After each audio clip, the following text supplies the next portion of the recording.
welcome back to my channel. I am Ashley, and in today's video I am going to be talking to you guys about ways to save money when doing daycare. So if you guys are new to my channel, I am an in-home daycare provider. I've been a daycare provider for 6 years, and I feel like all of the tips that I'm going to be sharing with you guys today are still things that I do to save money as a daycare provider, and I feel like they'll help you if you are starting your daycare journey now, if that makes sense. So I'm going to talk about 5 tips specifically, and the first tip is the library.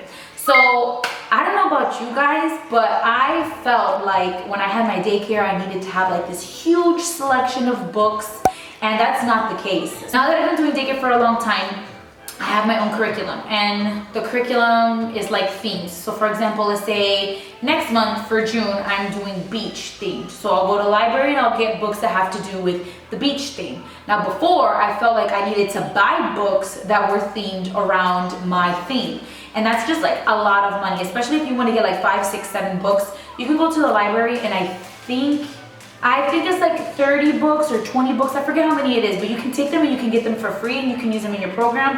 And then when you're done, you can send them back. So you don't have clutter, you don't have to waste money, and then you can like rotate your books as often as you want. I don't know if it's just my library, but I know that if I wanted to keep my books for a longer period of time, I could just go online and extend it longer than my due date. You get what I'm saying? So I just think that the library is a good way to save money, especially since you want to be reading to your kids.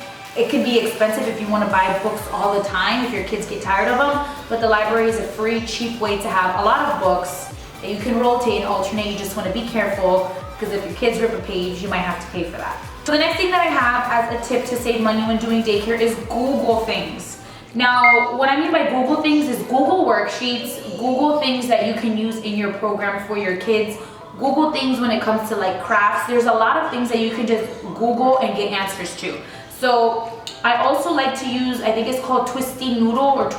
I'll leave the exact website down here. They have worksheets for everything. So if you're focusing on a specific letter or a specific number or a specific color, they don't sell. They have printable worksheets that you can print. I think in a day in the life video, I showed you guys the website, but it's pretty easy to navigate, and you can select worksheets that are going to be suitable for what you guys are teaching your kids. So I like to do that. I don't like to purchase curriculums. I feel like curriculums for daycare could be really expensive. If you know what you want to teach your kids, it's pretty simple to just go online and pull things from there. It's cheap, it's free. It does cost a little bit of ink, but again, I feel like it's still cheaper than purchasing like a full-on curriculum.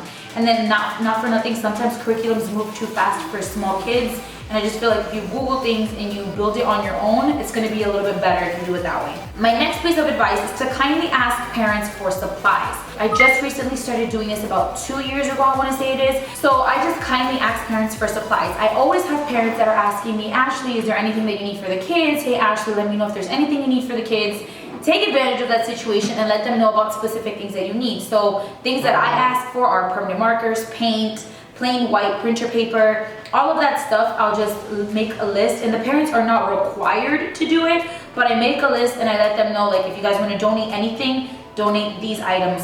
Tissue paper, like tissue boxes, Germex, hand sanitizer, all of that stuff. And every parent bringing in like either 1 or 2 packs of each thing, you get an overflow of supplies. I have a lot of crayons, I have a lot of markers, I have a lot of stuff because the parents bought it in. So that's why I put that in this video, because it's a way to save money. If the parents want to go ahead and just donate a few things to you, it's not going to cost you anything. All you have to do is ask, and if they give it to you, good. If they don't, you don't have to.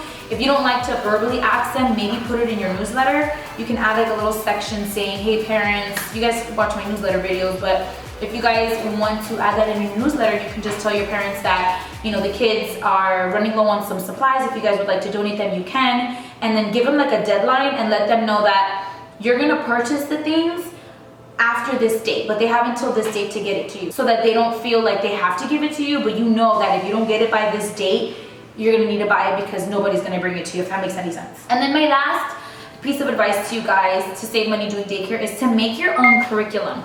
So I'm going to try and film a video on how I make my own curriculum. I use these binders and I pull it out. I already have the theme, letter, color, number, and shape for the month for the kids, and I pull from Google to fill up that binder. So my theme is beach, and then I think the color is pink.